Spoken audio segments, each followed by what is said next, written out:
Good evening. Thank you so much for joining us tonight. My name is Jewel Ratzlaff, and I am the Big Read Coordinator.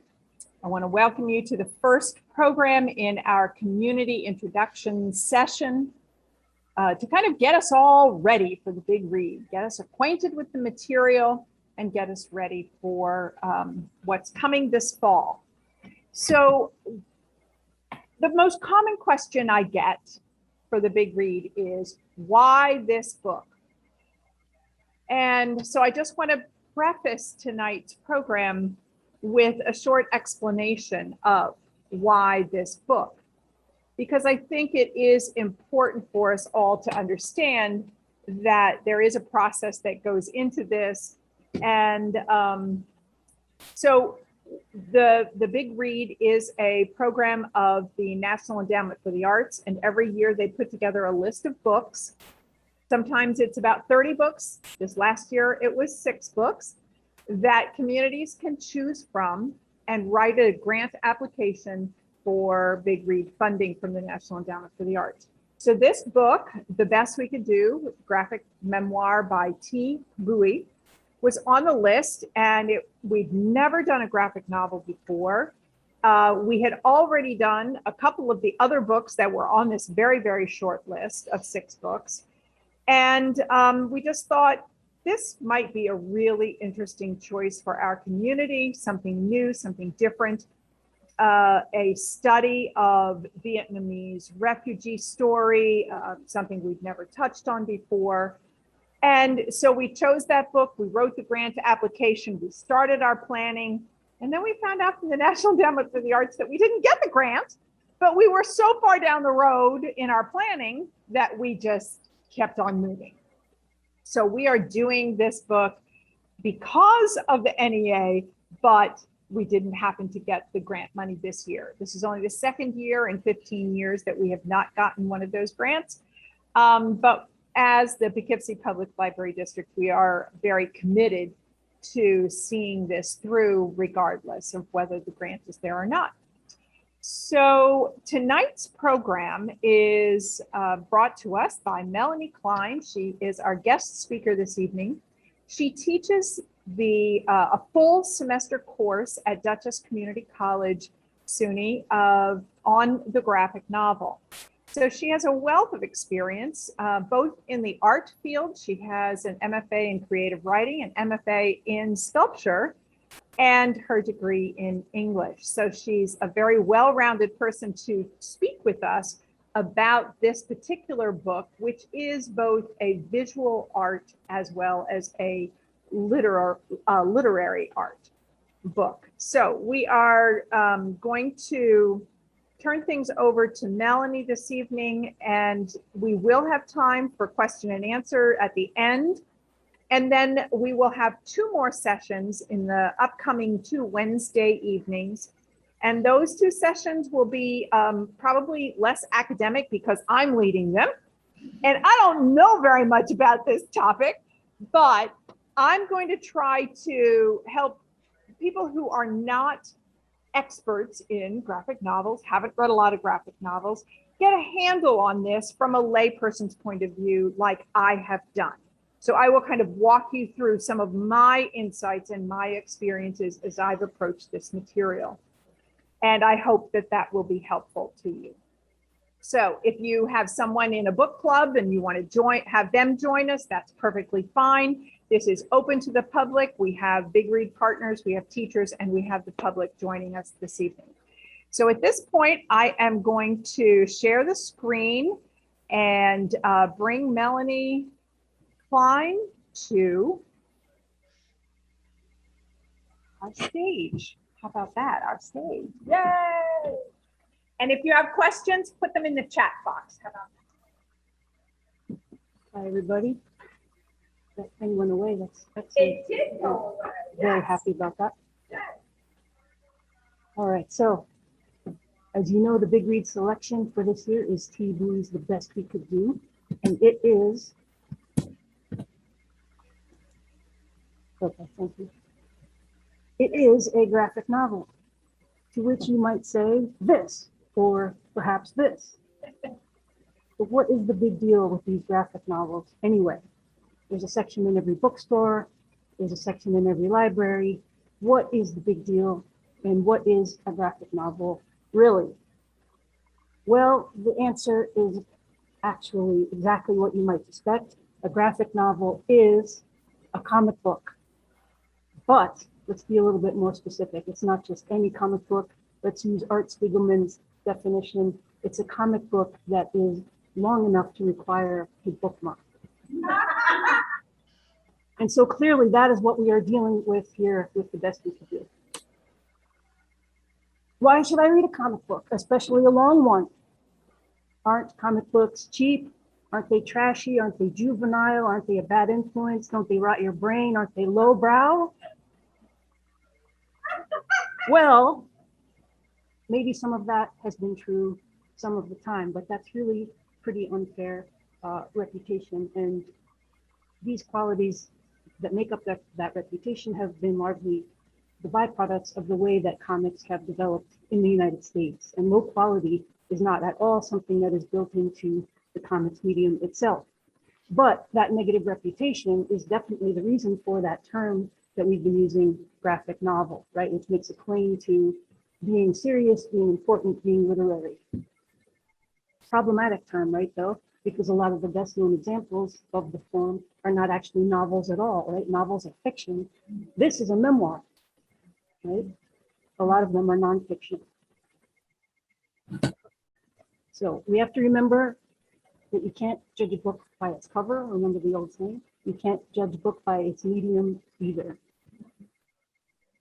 The comics medium is a powerful form of storytelling that has magical powers all its own that you don't find in any other. It has unique ways of pulling people in, helping them see connections that they hadn't before. And all the time, all over the world, compelling and important stories are being told in comics, both fiction and nonfiction, both short form and long form. My mom, who's in her 70s, just watched the Netflix series Sweet Tooth, and she loved it. She called me up on the phone. She said, "Have you seen this Sweet Tooth? You might like this. I think you would like this." Sweet Tooth. And I said to her, "I think I would like that. I want to see it. I've read the comic series by one of my favorite writers and authors, Jeff Lemire. Would you like to borrow volume 1? And she said, "No, thanks. That's okay. I'll pass." Now, maybe it's because she doesn't have enough time. Maybe it's because she already got enough out of the story, right? But it's very possible that she's thinking something like, that's not for someone like me, whether that means, you know, an older person, whether it means a very well-read person, whatever it is that she might be thinking. And that would be unfortunate, because if she hasn't read graphic narrative before, there's stuff that she's missing that she doesn't know she's missing, right? She might also be thinking something like, I don't think I know how to read something like that. I don't know how to read comics. A lot of the students that enter my classes, maybe not most of them, but there's always a couple, have never read comics before and they don't know how, and they're a little bit intimidated about it. Okay, so that's sort of my goal here today, is to give you some background in what the graphic novel is, how the comics medium works, how to read it, give you a little historical background on the way that comics developed in the United States, and just kind of maybe put any misgivings at rest and so forth. As Jewel mentioned, I teach a course in graphic narrative at Texas Community College, and a lot of the material that I'm using here is part of that course in one form or another. So I've been throwing around this term, the comics medium. How does the comics medium work? Well, it's made out of what are called panels, right? And each panel has an image, and maybe it has some words too, very often, but not always. And so here's a very simple story. Here's a cat. Here's someone off panel saying, calling the cat to take its medicine. In the second panel, we realize, okay, here's the person who is speaking. It's another character. And then we get the ending. Okay, so it's just, you know, one thing happens in one panel, another thing happens in another panel. How does it work? It's just one panel after another. And now, before we get into the nuts and bolts further of comics, let's talk a little bit about the history of comics in the US. Now, this is vastly oversimplified. I have to say that off the bat. There are a lot of people who know a lot about this. I am not one of those people. Okay, so this is the view from 10,000 feet. This is the background that I give my students. And I think it's interesting. I hope you do too. So here we go. This is probably the first thing that could be called a comic book in the US. This is The Adventures of Mr. Obadiah Oldbuck from 1842. It was published in New York, and this was a special issue of a magazine, so it was sent to subscribers by mail. And this thing is a European import, essentially, like so much of American culture was in the beginning, right? This is a bootleg reprint of a comic that was originally written in French and drawn by the Swiss artist Rodolphe Topfler, who's credited with making some of the first semi-modern comics that we have. And once the Postal Service canceled second-class postal rates, these things weren't viable anymore. And so they kind of died out. Some of them were reprinted, collected and reprinted as books, but the cost of the printing made them prohibitive. But it was enough that these things started to be seen by people in America, and people started to make their own comics. Flash forward a couple decades, newspapers were on the rise toward the end of the 1800s, and the funny pages, especially the ones on Sunday that were printed in color, were enormously popular. So throughout the early decades of the 20th century, newspaper comics flourished as publishers found them a great way to increase sales. This image is a strip by Richard Outcault. It's Hogan's Alley, featuring a character called the Yellow Kid, who was a little boy who lived in a tenement. You can see that a lot of the words that are spoken by the Yellow Kid are printed right on this sort of nightshirt that he wears. Here's another Yellow Kid strip. I love how things are sticking out of the panels, especially in this panel where the head is upset. So a lot of things that we see now in comics were being done way back then. And look at these kind of primitive speech balloons coming out of the parrot's mouth. They're hard to read because there's no background color, but they're starting to use speech balloons. This is from 1897. And these are two examples of Winsor McKay's Little Nemo in Slumberland. Each one of these strips was a dream had by this young boy, Nemo.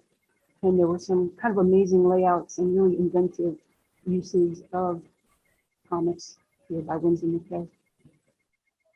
And Crazy Cat by George Harriman had a nice long run from 1913 to 1944. This is a great strip. I hope there's some Crazy Cat fans out there. It's kind of a love triangle between Crazy Cat and Ignatz the Mouse and Officer Pup, who's a dog. And there's some really weird, kind of surreal things that happen in the background scenery. It's a great strip. So there was a publisher named Maxwell Gaines who had the idea of collecting some of these newspaper strips and reprinting them in little comics magazines and selling them for 10 cents at newsstands. So these are his famous funnies editions from 1933 and 1934. And these did well. The problem with this business model was that there weren't enough strips out there to reprint and sustain them. They needed new material. So in 1935, a guy called Major Malcolm Wheeler Nicholson published new comics, and they were indeed new. They were all original material. And he used the same format that Gaines had used for Famous Funnies, and they also sold for 10 cents. And this idea caught on and attracted competitors. And so distribution started to improve. More and more creators started working on developing characters and so forth. This is Action Comics, published in June 1938. This was the first appearance of Superman. Superman, as you know, I'm using my place here, was created by the writer Jerry Siegel and the artist Joe Shuster, two young friends from Cleveland. Both of them were sons of Jewish immigrants. And he would go on to become the most famous superhero of all time.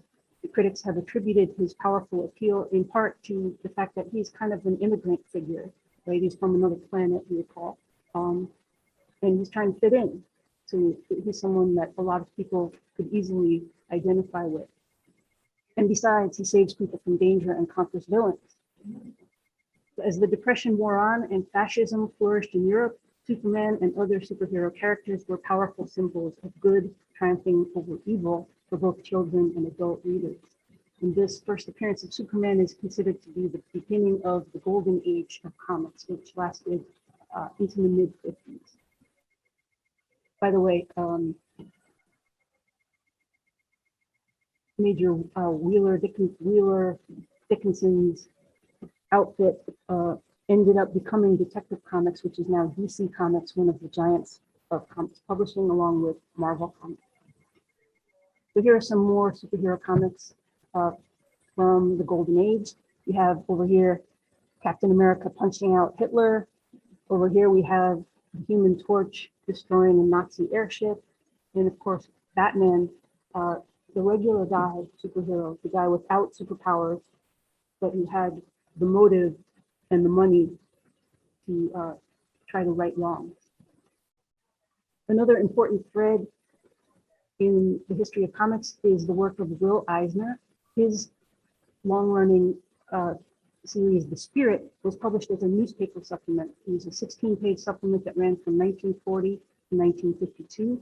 The Spirit was a masked vigilante crime fighter, and over the years, the stories in the series used lots of different moods, including the influence of film noir. Eisner was drafted in World War II, and while he was away, his trusted assistants took over the series and did fine with it, and Eisner himself would make instructional comics for soldiers on things about how to clean and maintain rifles and other equipment and so forth. Later, upon Eisner's return, after the end of The Spirit, he continued to make, he founded a company that would continue to make instructional comics for the government and other agencies. And he was someone who always took the possibilities of the comics medium very seriously. And so we'll see more of him a little bit later. There's a couple more pages from The Spirit. You can see, I think, especially in the one on the right, the inventiveness of Eisner's layouts and his, attention to craft and to the possibilities of comics.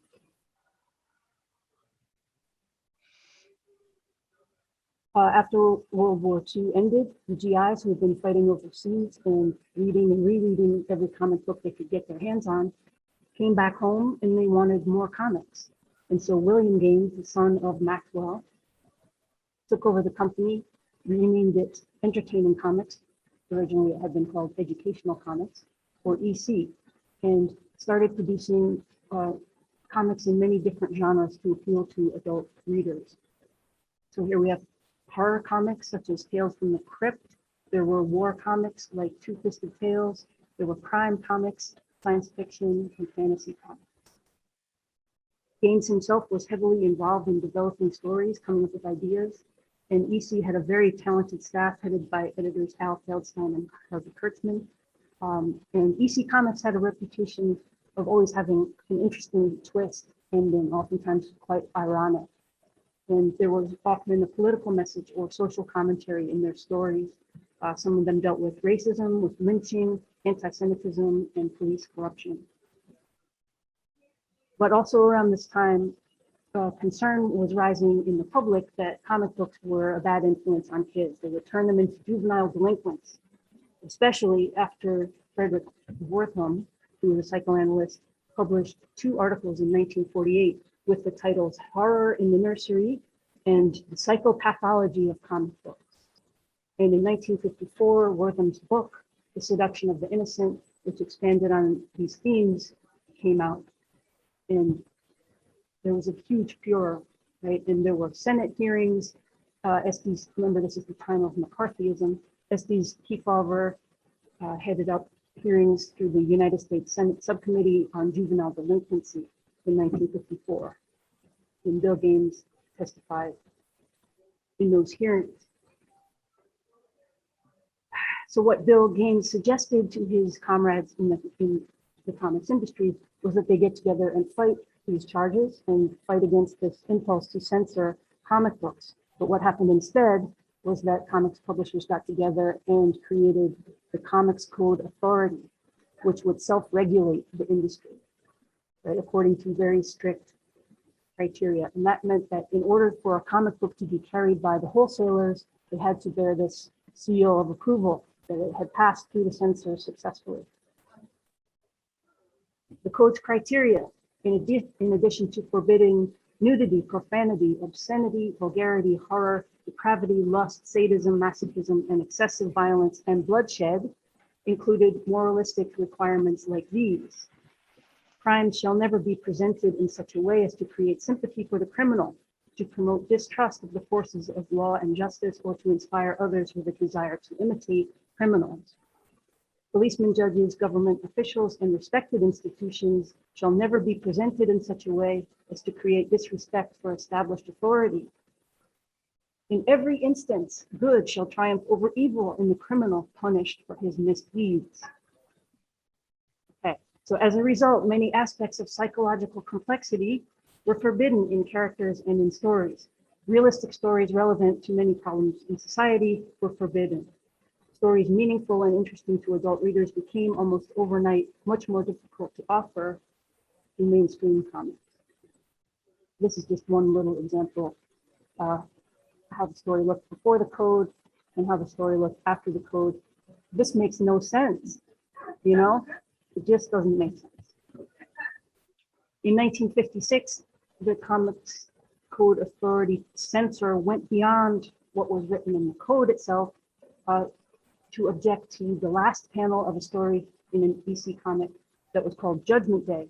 This is a story about racism. This astronaut is part of the Galactic Republic, and he is sent to a planet to judge whether that planet should be admitted to the Republic. And it's a planet that consists of blue robots and orange robots who are functionally identical, but one race is subjugated to the other, right?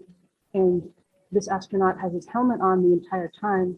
In the end, he says, you know what, we're not going to admit this planet to the Republic until they get over this bigotry. And then in the last panel, he removes his helmet and you see his face, and he is a black man. And the censor says, it can't be a black man. Then Bill Gaines went crazy.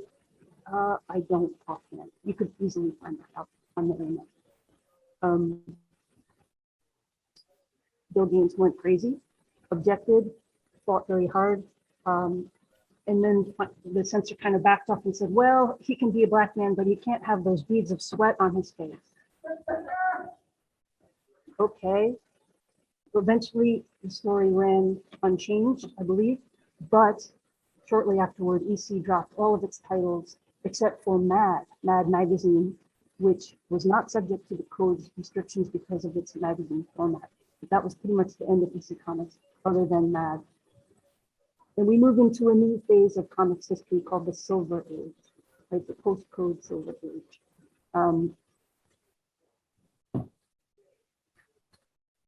Mainstream comics had to figure out how they still offer stories and be successful, right? So a couple of trends took hold. A lot of comics were offered to younger children, Casper the Friendly Ghost, Richie Rich, and to girls, right? Romance comics.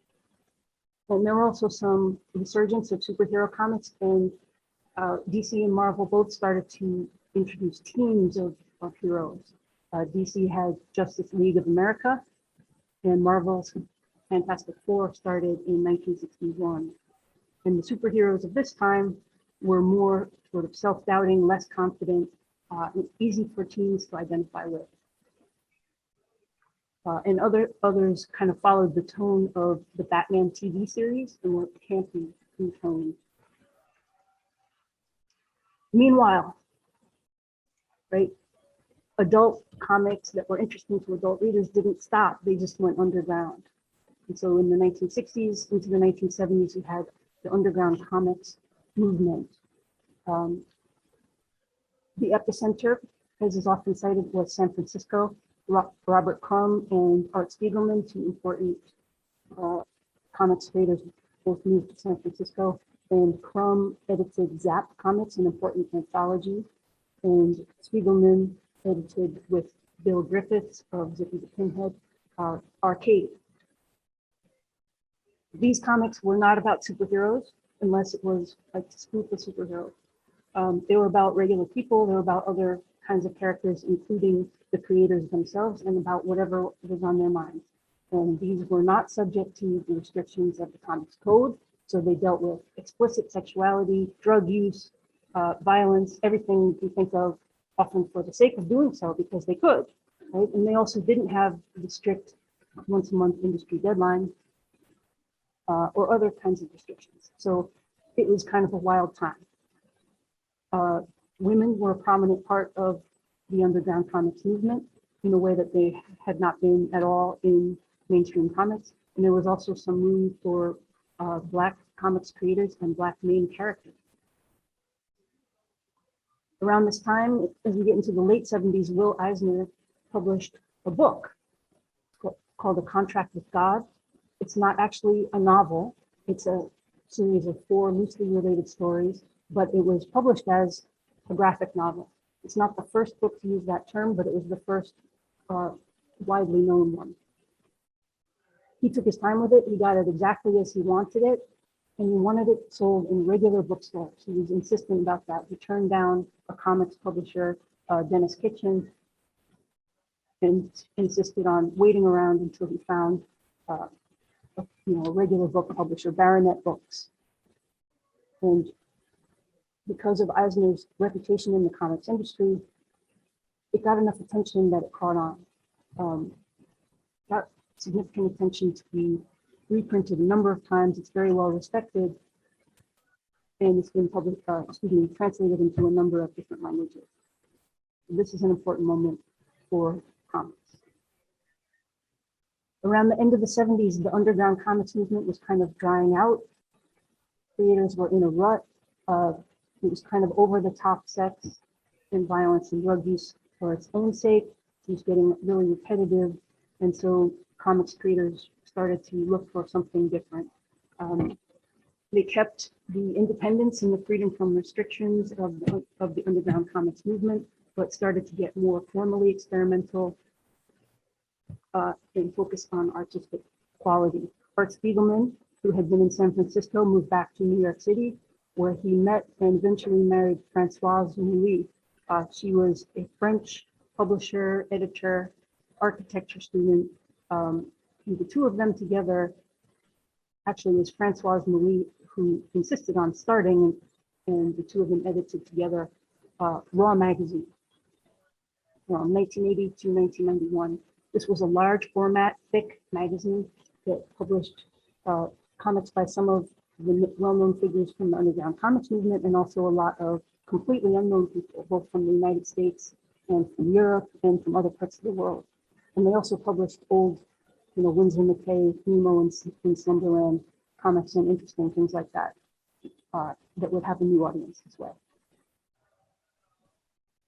So a lot of the creators that had gained sort of a foothold, got some airtime in Raw, went on to become important creators of what became known as the alternative comics movement from the 1980s and continuing into the present.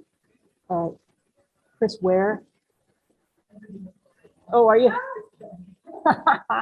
Good for you, awesome. Chris Ware started his own series called the Acme Novelty Library, and he was serializing parts of Jimmy Corrigan, The Smartest Kid on Earth, which was the graphic novel he was working on. This is 8 Ball by Daniel Clowes.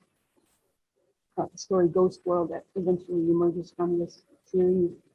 Love and Rockets by the Hernandez brothers, and Gary Panter's Jimbo. These are just a few of many, many, many. These creators were self-publishing or using small presses like Fantagraphics, Dark Horse, Top Shelf Productions, and Image. Okay, and so now Raw Magazine lets me segue into some important early graphic novels which started to come out in the 1980s. Mouse. Art Spiegelman wrote this and serialized it in Raw between 1980 and 1991, and published it in 2 volumes, one in 1986, and the second in 1991. It's the story of his parents' experiences in Poland in the years leading up to World War II and during World War II. And it's also the story of his relationship with his father and his mother, and the impact that the experience of the Holocaust had on this family. When it was published, it was immediately misunderstood and represented, because it's comics, as being a book about the Holocaust for children. It is not that, right? And since then, people have realized that.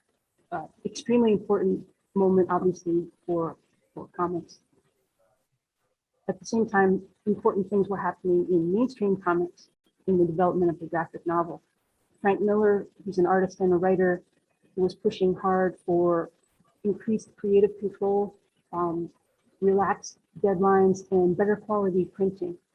This is a short series he did, 6 issues, called Ronin. It was heavily influenced by his reading of Japanese manga, and it contained long passages without any words, silent passages, which really hadn't been done much at all in mainstream comics before that. And the series was collected in 1987 and released as a graphic novel. It was one of the first ones I read. Miller went on to do The Dark Knight Returns, also published by DC. This was a 4-issue miniseries from 1986, which was collected into a book the same year. This is a return to Batman's darker roots that he had early on as a character before he became campy and innocent.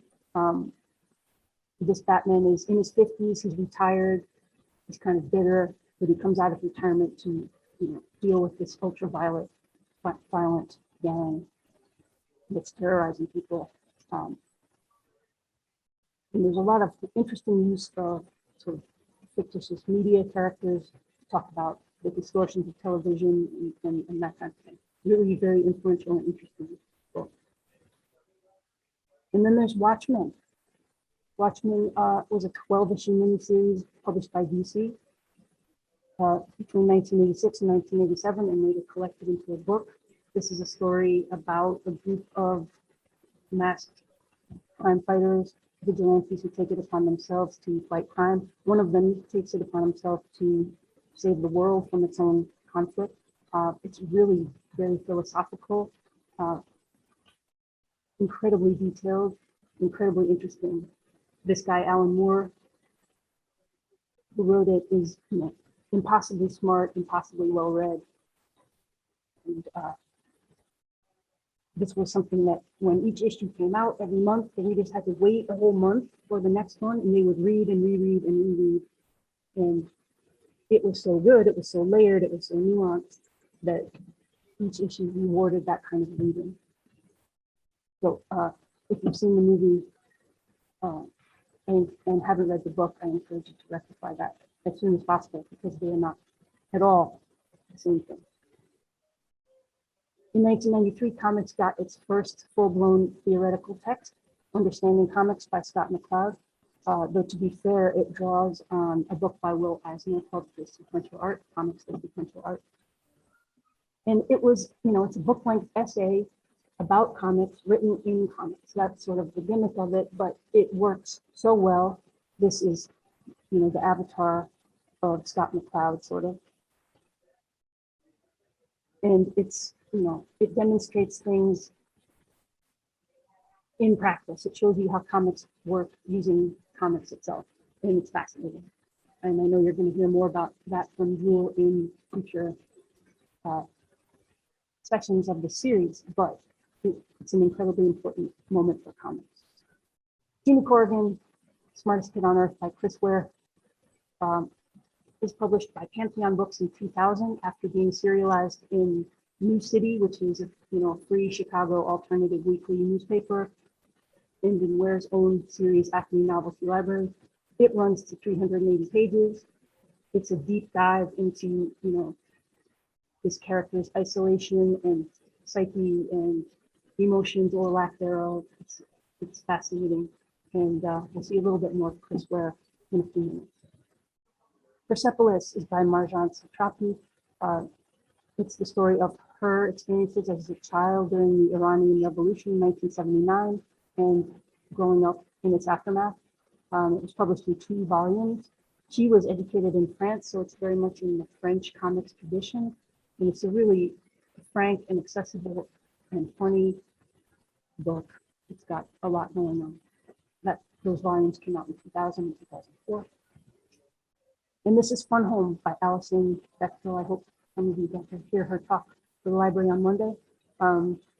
Notice she calls it a family tragicomic, making a little pun there. I love that.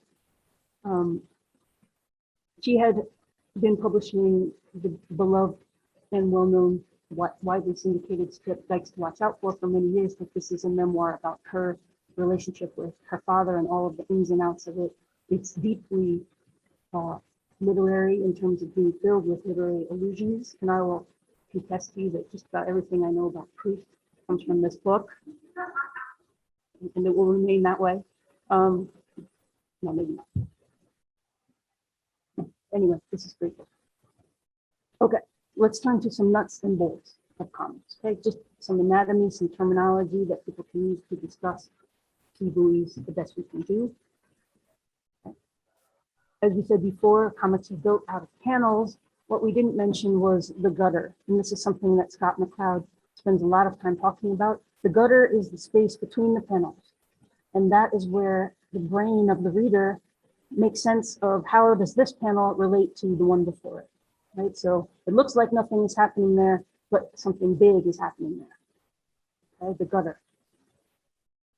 Makes the hair stand up on the back of my neck right now, just even talking about that. All right. Okay, how do you read comics? People get confused. What order do I go in? Do I go up? Do I go down? Do I go left? Do I go right? Okay. Basically, if you're reading, an American or an English comic, there's a standard way to do it. You go as far as you can from left to right, and then you go down one level. And then you go as far as you can from left to right again, and then you go down one level. And usually it makes sense. Sometimes it's ambiguous and confusing, but that's not your fault. That's the artist's fault. Okay. All right. Now, if you're reading manga in Japan, the order is reversed. It's right to left. And you start from what we would call the back of the book, but we don't have to deal with that with Thi Bui. Okay, some conventions of comics. Let's think about this for a second. When you're reading a prose novel, there are certain conventions at work that you're not aware of that help you make sense of things, right? Transitions and shifts, who is speaking when, right? Things like paragraphing, right? Things like quotation marks around speech, things like phrases such as John said. Right? These are things, that are kind of invisible to us because we're so used to them. Comics have the same thing, but you have to know what the code is. You're going to see caption boxes, right? They're usually, it's in a rectangle. Sometimes it's at the bottom of a panel. Sometimes it's floating in the middle, but it's going to be a rectangle. This is where a narrator might be speaking to you. Might be a third person narrator, might be a first person narrator. Then you have speech, which is represented in speech balloons or speech bubbles. Right? These are when characters are saying something. Sometimes the character is just thinking something. You have a thought bubble. Right? We're pretty familiar with these things. Then there are sound effects. And then you should be aware also of motion lines that indicate when a character is moving or an object is moving. Okay, pretty simple. So here's a couple of examples. Here's a page from The Best We Could Do. You see the caption boxes. This is where Thi Bui is talking to us, narrating, right? We also get a couple of caption boxes that just give the place or the time. Here's some sound effects. The telephone is ringing. Someone hangs up on someone, it clicks. And you have speech balloons. She just uses this little line instead of the filled in white sort of indicator of who is speaking. Sometimes you see it that way. And then notice this kind of spiky outline around this speech and this speech. That's used often for something when speech is run through an electronic medium like a telephone or a radio. You'll see it represented like that. That's just a few little conventions that are useful to know about. This is a couple of panels from Mouse. Again, caption boxes. This is the narrator. In this case, it's Spiegelman's father, Vladek, telling his story. And these are the characters in the story he's telling, speaking. Another page from The Best We Could Do. This one has a thought balloon. And kind of unusually, the caption the narrator's voice is in the gutter. And we have a sound effect, the baby crying. Okay, a bleed panel is a panel that doesn't have a border all the way around it. It's allowed to extend all the way off the edge of the page, right? And this kind of expands the feeling of that panel's impact or its implications. It makes it feel, important and noteworthy. Okay. Here's one from The Best We Could Do. This is upon the birth of the narrator's son. He is a mystery, crystalline, breathing and growing, and we get the expansive feeling of that important moment from that beginning, right? Okay, and one more kind.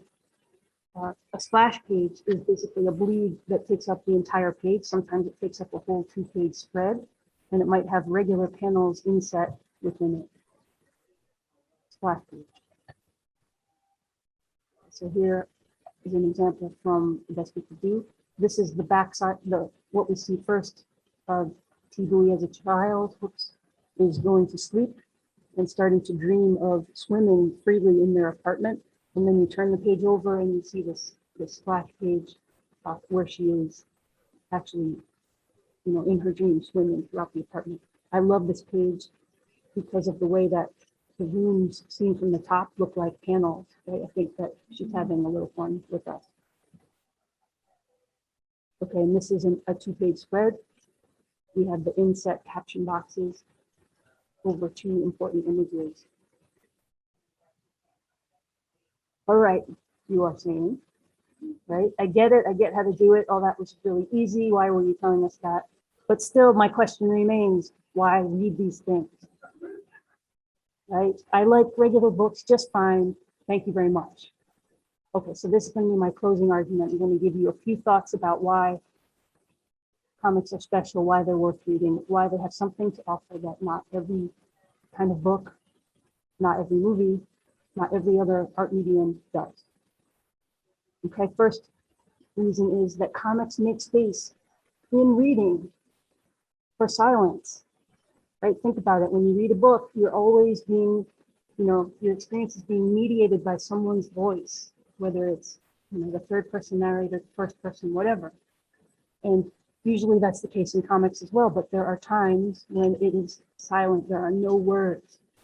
And that is interesting, it's beautiful, and you have to experience it to know what it feels like.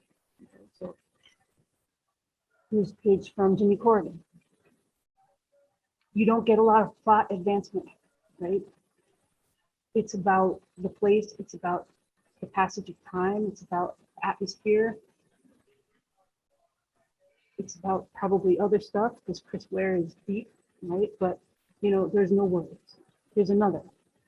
You get a little sound effect, ding, ding, ding, and we get a piece of a sign, but that is it. There's another. I love how he just throws in the word and with a period after it. So we do have one word here, right? But it's just a place, it's a couple of moments, and it's the passage of time, right? And it's his isolation,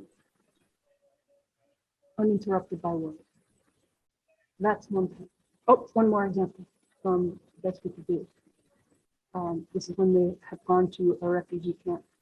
I think the effect of this page is interesting. It kind of gives you a sense of the blurring together of a complicated memory. It sort of has the impressionistic quality of memory.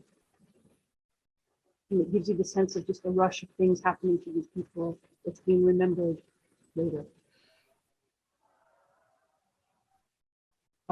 I like this 2-page spread too. There are silent panels and then ones where the narrator gives us a little thought. This is one image, but broken up into 2 panels to make it take up 2 separate moments. It expands it in time. And the silence kind of carries over into the thoughts of the narrator. So it's a cool effect. Number 2, comics can communicate really complex ideas and make people understand things, right? Almost instantaneously. And it does it through visual metaphor. This is not what birth looks like. But we look at it and we recognize, yeah, that's what birth kind of is. You know, it's this new being crawling out of this primordial ooze or ether. Part of it is the fog of her mother's medication in this instance, right? We look at that and we understand it. That's visual metaphor. So is this. We know that there are not three enormous breasts extending toward our narrator, right? This is about her state of mind. She's frustrated that she is having trouble getting the hang of breastfeeding. This is, I think, a really beautiful one. It shows her as a child, and the outline of her country is like a tattoo on her back. It's not really there, but we get the idea. She is marked by this experience and by the land that she comes from. This is from Persepolis. I love this panel. This is from a moment right after the Shah has left the country, and her parents are, Marjan's parents are happy that he's left. The devil has left, but we see that he is still very much there. It's just going to take a different form. And this is another panel from Persepolis, as people from the border towns are fleeing from the bombing of the Iraqis. This is not what it looks like when cars flee bombing, but we get the point. And I think this is probably the best example I could come up with of visual metaphor from Mouse, right? Spiegelman's parents are wandering, trying to evade detection as Jewish people in Poland, and they have nowhere to go because Nazism is everywhere. This is from Jeff Lemire's trilogy, Essex County. It's the story of a Toronto streetcar driver who comes from the farm. He's telling us the story of his youth. I love how it kind of zooms outward as you get to the bottom of this page, and then we have the whole image of the city, and he is becoming part of the city. His fingers become part of the roads. So he's losing his rural self and becoming part of the city. This is another from the same book. The same character, Lou, later in life he's got dementia. This is this is a metaphor for him falling into memory from childhood. He goes to a creek, he realizes he's been here before, he walks into the water, and here we get into the metaphor. Right? He's not really 10 feet under the water, crying with his tears floating up, remembering his childhood, but it's a beautiful way to transition into what comes next, which is the story of him and his brother when they were boys. And you get this feeling of him being lost underwater in his own mind. And this is from Fun Home. This is not exactly a visual metaphor, but it's another way that information can be conveyed visually that you can't really do, I think, in regular prose. She and her father are in this room together, each doing their own thing. And then in the bottom panel, you see both how alike they are and how isolated from one another they are. Instantaneous. Okay, comics can use words and images as two separate tracks. Say, I'm stealing that tracks thing from Alan Moore, which can complement each other, they can contradict each other, or they can comment on each other in interesting ways. Okay? Now, you'll see that happen. I'm only going to show you one example because it takes time to do that. This is from, it's an adaptation of Paul Auster's City of Glass. This is by Paul Karasik and David Mazzucchelli. And I just, really, we only need this page, but see how it's zeroing in on this thumbprint on a window pane at the bottom of this first page. And then we get closer and closer and closer to that thumbprint, and it becomes a maze. So that's what's happening in the image track. Meanwhile, there's this phone conversation going on between this guy and the person who's on the phone with. And the conversation seems unrelated to this maze. But when you get to the end, you realize you wound up at the same point. This guy has no idea. He needs an idea and he's got none. And it's the same thing as going through a maze and arriving at a locked door. Really interesting way to represent that complicated idea. Okay, in comics, space and time can be inextricable. This is true all the time in comics on every page. let's take a look at a quick example. This is from volume 1 of March by Congressman John Lewis in collaboration with two comics creators. If you look at the middle panel here, you're looking at the present from your point of view. And what happened up here is the past from the point of view of this panel. And what happens down here is the future from the point of view of this panel, right? So that's always true. Both past, present, and future are present at the same time in space on the page. Right? So we'll take that for granted, but now it gets a little bit more complicated sometimes because comics artists and writers are very aware of this and sometimes have fun with it. So this is from Mouse. This is one panel, but notice that it has within it the cutaway of a house. Right? So it's like the front wall of the house has been removed, and we see a ground floor room and 2 basement rooms. Right? And what this is a bunker in the basement for Jewish people to hide in. Nazi soldiers are coming in and searching in the coal bin, not finding anything. And here is one coming down into the basement, but there's a false wall. Okay, so really this is 3 separate panels. It's 3 separate moments. So he's got this cutaway of a house that serves as 3 panels. So he's having fun with time and space here, especially because this guy is in, 2 different times at once. Another page from Jimmy Corrigan. What the heck is going on here? How do you do this? Right? Yeah. So it's about how people are connected. It's about how moments are related, generations are related. Look at this. This is like a piece of a window. It's a piece of a panel border. It's a piece of a sign. It's like a schematic diagram. So it's conveying information that doesn't have to do with space and time, but it's also sort of conflating space and time. Interesting. More Chris Ware. This is more recent.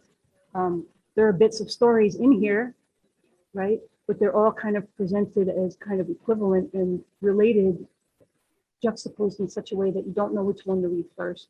And it doesn't really matter because they're all present at the same time and affecting one another. And this is an interesting set of panels from The Best We Could Do. It's 3 panels, 3 moments. It gives you a moment to consider each character. But the cigarette smoke from the father in the latest panel goes back in time to sort of permeate the atmosphere of the other 2 panels where these children, are caught in this brooding period with their father that's really difficult for them, really affected them. Okay, and finally, comics is one of the most democratic and accessible of art forms for both creators and readers. So what do I mean by that? For creators, you can tell any kind of story, anything that you can imagine, right? And, no matter how fantastical it is, you don't need a cast and crew, you don't need liability insurance, you don't need CGI, right? All you need is images and words and some sense of how to use them. And there are options for getting your work out there, right? As the fiction market becomes tighter and tighter, more and more difficult for people to get published, comics artists and writers have other options. They can put all of their work up on the web for free and build up a readership, right? Grab attention. If they want to print, they can do that through self-publishing, and they can use crowdfunding to get the money. And that's essentially the story of, for example, Strong Female Protagonist by Brennan Lee Mulligan and Molly Ostertag. Molly is a Hudson Valley native. Her dad was a colleague of mine at Dutchess, and she was kind enough to come speak to my class once. When she was a student at School of Visual Arts and Brennan Lee Mulligan was bartending and doing improv, they put their entire comic online in weekly installments, right? 2 pages a week. And then they set out to raise $8,000 to print an edition of their first 220 pages, and they ended up raising over $60,000 because of the following that they had raised online. And pretty soon they were contacted by Top Shelf Productions asking, hey, do you want us to distribute your book? And they said, yeah. And since then, there's been book 2, and both of these creators are on to other work. What do I mean about it being democratic from the reader's point of view? Well, Art Spiegelman likes to say that the finished product, the final work of art, in comics is not the artist's original work. It's the page that anyone can have. Right? It's not Frank Miller's original drawing that was auctioned off for $448,125. It's the page in the comic that you can have for $295, or if you want the whole graphic novel, $19.99. That's the finished artwork, and it's for everybody. Anyone can have that. This one is controlled by one person. They can hang it on their wall and control access to it. This one, anyone can have and do whatever they want. So that's it. That's my argument. I hope that we have, I hope I didn't overwhelm you with information and that, eased your misgivings a little bit. Hope we've taken away this and come up with something more. Thank you.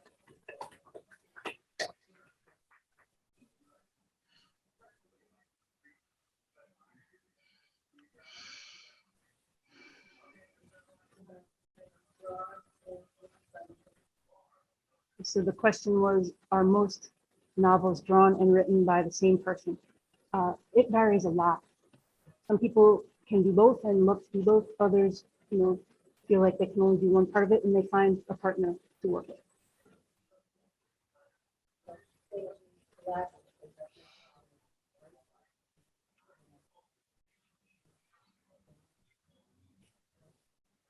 I suspect that more often, the question was, so would people collaborate from the start, right? Writing and drawing kind of at the same time, or would someone write an entire script and then go find an artist? And I would say, I could imagine it happening the second way, but I doubt that it happens like that very often.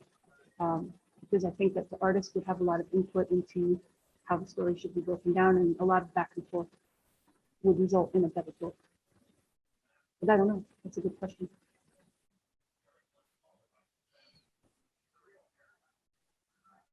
Any other question? Oh, that's very good. You're right. That's a terrible oversight. Ah, I left out the Archie series, and I've broken someone's heart, and I'm very sorry. Good point.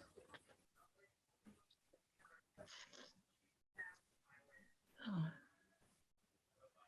Yes, anybody have questions that they want to ask in the chat, or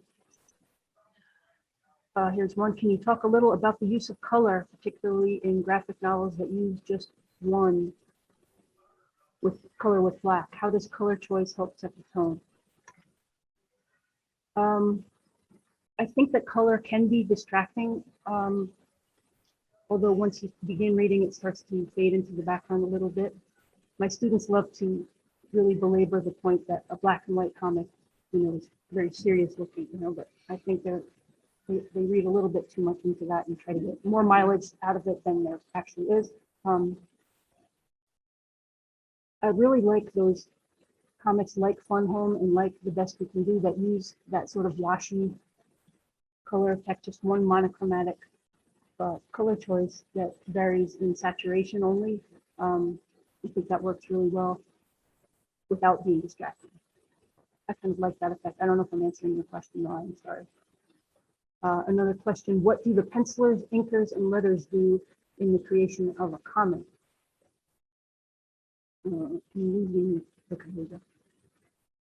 Okay, so the penciler is the person who gets the artwork in place. Everything is where it needs to be. And then the inker is the person who, it's a very specialized job. They use India ink with, brushes, sometimes with different kinds of pens to really finally pin down where the lines are. And then the colorist will work with filling those colors, those boundaries in with different colors. And the letterers just handle the dialogue and the caption boxes and then the speech balloons and so forth. Hope that answers that question. Donna Radford says, it seems that graphic novels are becoming more popular in recent years. Why? What has contributed to this popularity? I think it's just that since about the 80s or so, with the publication of, Mouse and some of those other important graphic novels, they've gotten a lot more media attention, and people who would never, go to a comic shop have picked them up out of curiosity. Libraries have been great about supporting graphic novels. I just think it's been more attention. People become more open to it. Well, thanks, Laura. Anything else?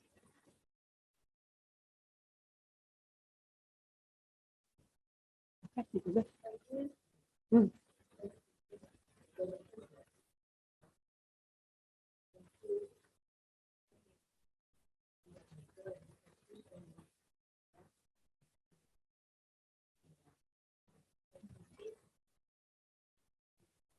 That's interesting. The comment was that she keeps buying graphic novels for her grandson, who's 19, and he finally confessed to her that they're kind of confusing because he's used to reading manga, which has that different reading order that we talked about. That's fascinating. He can't make the adjustment. Yeah. He prefers not to. Yeah. I can understand that. Yeah.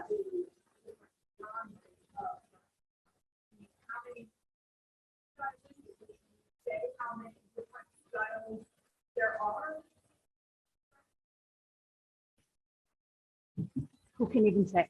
Yeah, it's more than anyone can keep track of in terms of the number of styles and genres and so forth. I agree. It will be a lot of different lectures by a lot of different people. But they're all lumped together because they're part of the same form, the same medium.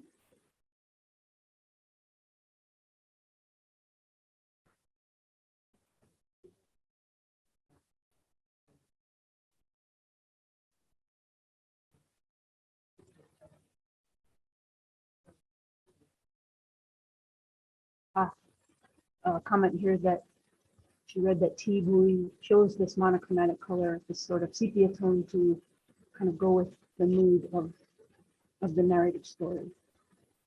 I hadn't read that. That makes sense.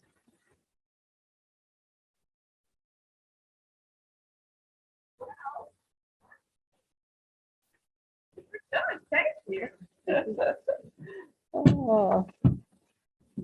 Thank you all so much for coming tonight and joining us for this presentation. And many, many thanks to Melanie Klein of Dutchess Community College for a fantastic presentation that really opened the door and opened my eyes to some important history and some insights.